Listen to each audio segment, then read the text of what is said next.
Hello. If you are a new employee, welcome to Catholic University. You have joined a fantastic place to work. If you are a current employee, welcome back to your required training. We're glad you're still part of our great community here. My name is Lou Mejia. I'm the Director of Compliance, and this session covers the important topic of privacy and information security. We have made some significant changes to our training program here, both for new employees and current employees. New employees will take 3 training modules, the first on discrimination, harassment, and sexual misconduct, the second on privacy and information security, and the third module deals with student records and the privacy of the information contained in student records under a federal law known as FERPA. Every 2 years after you start, you'll take 2 modules, the ones listed here, and you'll take FERPA training, but only if you are someone in a job capacity where you're regularly dealing with student records. As an indication of the importance of the subject matter of this module, President Kilpatrick asked me to include a message from him in this training. And as he points out, almost all of you will come into contact with confidential or sensitive information.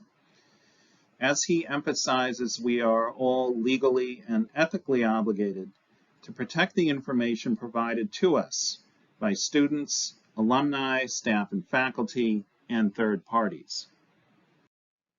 We're going to cover a number of topics today, including the nature of confidential information, your responsibilities in dealing with that type of information, the importance of maintaining security, important steps that you can take to prevent data loss, working remotely, steps you can take now that many of you are working remotely, those steps that you can take to protect information entrusted to you.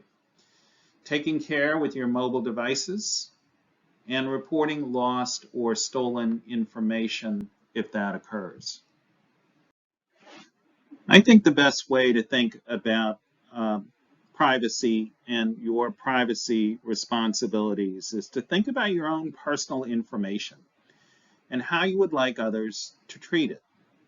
Protect the personal information of others just as you would protect your own personal information. That includes not discussing such information with others unless it's necessary or required, and making sure you take steps to protect the information.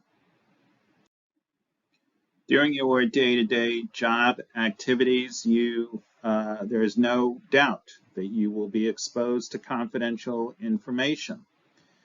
It will be confidential as a result of laws, our policies here at the university, or our agreements with others who have entrusted information to us.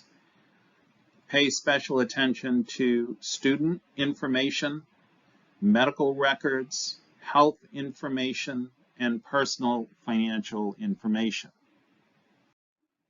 In the course of its operations, the university collects medical or health information of students, faculty, and staff. Those kind of records may be held by HR, Disability Support Services, the Student Health Services, or the Counseling Center, and they may be included in personnel files that are kept at the department, school, or office level. And this type of information may refer to medical histories, test results, reports from doctors, counselors, or other healthcare providers, insurance records, and documents that relate to a disability. This type of information is obviously very sensitive and very confidential, and you may see these kind of records containing such information in your job. Please be sure to protect the confidentiality of this information. All of us have bank accounts, tax records, social security numbers, and we recognize how important it is to protect this personal information. And you may come across this type of information that relates to others, including the personal financial information of students, parents, donors, and your fellow employees, particularly if you work in HR, financial aid, the Office of the Registrar, if you deal with payroll, advancement, or in any job dealing with financial information or information dealing with vendors. Take care to protect this information, just as you would your own personal information. You may hear the term personally identifiable information in your daily tasks, and one easy way to think about that term is to just view the photos at the top of this slide. It's information that can be used either alone or with other sources of information to identify, locate, or contact a specific individual. And there are laws that use this term quite frequently. We have many university records that contain this type of information. It's important to protect it because criminals can use it to steal a person's identity, enabling them to drain their bank account or take their tax refund. As part of your job, you may be asked to share information relating to an employee or student. That request could come from a coworker.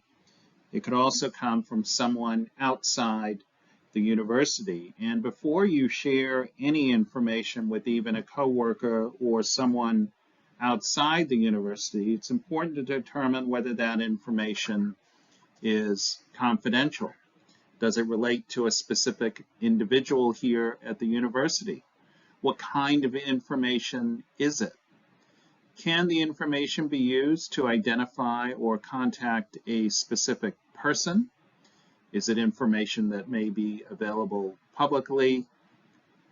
Is it information that's protected by a law or one of our policies? And, you know, if you are uncertain if the information is confidential and if you are uncertain as to whether you can share it, please ask your supervisor or contact the Office of General Counsel or the Director of Compliance. So I'm sure you would understand, being a university, we have a number of systems and databases that contain confidential information. And you may have access to some of those systems and databases. But that access does not mean that you can view the confidential information of others whenever you are curious. You can only do so if it relates to your job and it's necessary to the task at hand. Let's take a few minutes to talk about the steps that are necessary to protect confidential information. And these are all easy steps to take, whether in your office or working remotely at home. Securing your devices and access with strong passwords, keeping your computer up to date, being careful with email, being careful when working remotely. All of these steps are steps that are affirmative steps that you can take to protect confidential information. We have a few policies that you should be familiar with. Our information security and assurance policy covers much of the things we're talking about today, and you can use it as a reference whenever you have questions about this subject matter. It is on our website. And we have other policies on our website that address specific types of information and how to use it. So, for example, the student records policy, which covers different types of student information, the technology use policy, and the electronic communications policy. All of these are relevant to your job duties and being successful in protecting information and data of the university. Maintaining physical security of your computer or laptop at your workstation is very important. So you should lock your session on your computer and close your office door if you're going to be away from your desk for a while. It's just as simple as hitting Control-Alt-Delete, and that will lock your screen. Protecting your password is one of the most important steps you can take. Use a strong password. It's the first line of defense. Select a strong password. If you can, make sure it's at least 8 characters, and the longer the better. Consider using a passphrase that is long, but you can easily remember. Finally, use completely separate passwords for each account. Whatever you do, do not use the same password for all of your accounts. Even if someone steals your password, they will not be able to access your system or accounts if you have taken other steps, including adding multi-factor authentication, Google two-step verification, or use Duo multi-factor authentication with university systems. Don't save your documents and files to your local computer. Please save everything to a university Google Drive. It's far more secure, and you will not lose anything if your computer or laptop fails. It's really important to keep your computer up to date.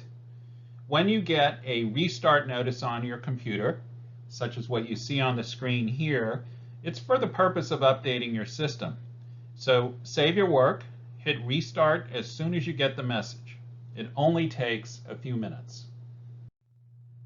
There may be circumstances where you are asked to share confidential information to a third party. Perhaps another school, you get the request by email to you. Make sure the individual asking for the information is who they say they are and authorized to receive the information. Consider protecting the information you provide with a password, and provide the password over the phone. Phishing is the practice of sending fake messages that appear to come from a legitimate source. This fraud technique is used to get sensitive information from you, including credit card numbers, bank account information, and your login credentials. On the right of this slide are real examples of individuals trying to get sensitive information, including an email that purports to be from Larry Morris, the Chief of Staff and Counselor to the President of the University. All these messages are fake. If an email looks suspicious, don't open the attachment, don't click on the link, and don't respond with sensitive information. Be very careful if you are working off campus, whether that's at a coffee shop, an airport, or other public location. For example, if you are at a public location, avoid any site you would normally use in the office, where that site requires you to provide your username, password, or any personal information. If you are disposing of paper documents that contain confidential information, make sure you are not required to keep the documents for a certain time period. Check our record retention policy and ask the Office of General Counsel for guidance. Don't throw confidential records in a trash bin. These need to be shredded.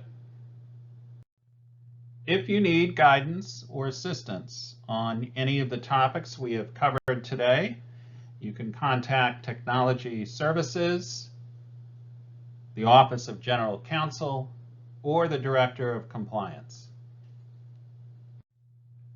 Thank you for participating in this important training session.